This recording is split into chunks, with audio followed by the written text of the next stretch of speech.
ko woni Trinity. To higo am, joni en ngari to ginnoɗaa ƴama, daga ton gaɗa to mbimami min jaɓi Allah no go'oto tan. Ngam a haari nanki e ɗum wi'a Kirista'en e jaggano Allahji tati, e Allah, e Yeesu, e maduujo muɗum Maryaama, woy ɓen ɗon tato ngoni Trinity. To, non no mi wi'uno naane, to maa woɓɓe Kirista'en meeɗi jagganaago Allah e kawta e tagaaɗo, ay ɓe ngaɗi boofol mangol. Maryaama kan o surbaajo aadiliijo, ammaa fa o fotaayi o jaggane. Allah tan hewti jagganeeki. Minon tokkuɓe Yeesu Almasiihu emin jaggano Yeesu on, naa ngam o annaboojo tan. Aa'a, emin jagganomo ngam kanko ɗum wolde Allah daga ko duuniyaaru tage. Kanko ɗum ɓiɗɗo Allah, kanko bo e Allah ɗum go'o. Kanko naa ɗum neɗɗo mo min mawnini bono o goɗɗo Allah feere. Aa'a, daga fuɗɗoode kanko e Allah ɗum go'o, nden kanko o jaɓi o wartii neɗɗo ngam o hisna'en daga hakke meɗen, o wartira'en to Allah.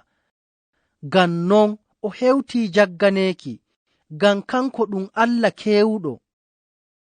En njaadake en ndaari Ruuhu Ceniiɗo, naa ɗum goɗɗum ko Allah tagi, ammaa kanko e Allah ɗum go'o.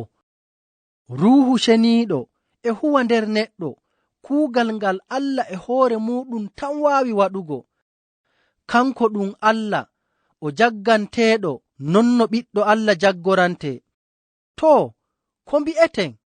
E woodi Allahji tati, Nyaako e Ɓiɗɗo e Ruuhu Ceniiɗo? Aa'a, sam, har abada Allah no go'oto tan.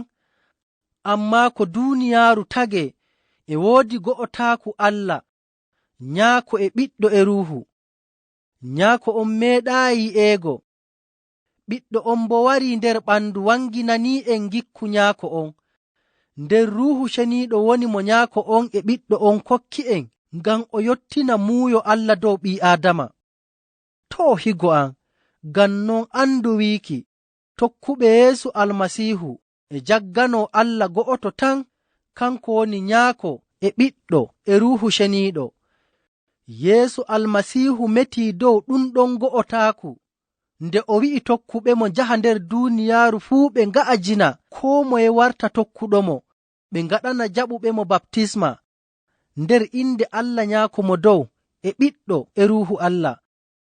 Maatiwu suurawol 28 aayaare 14.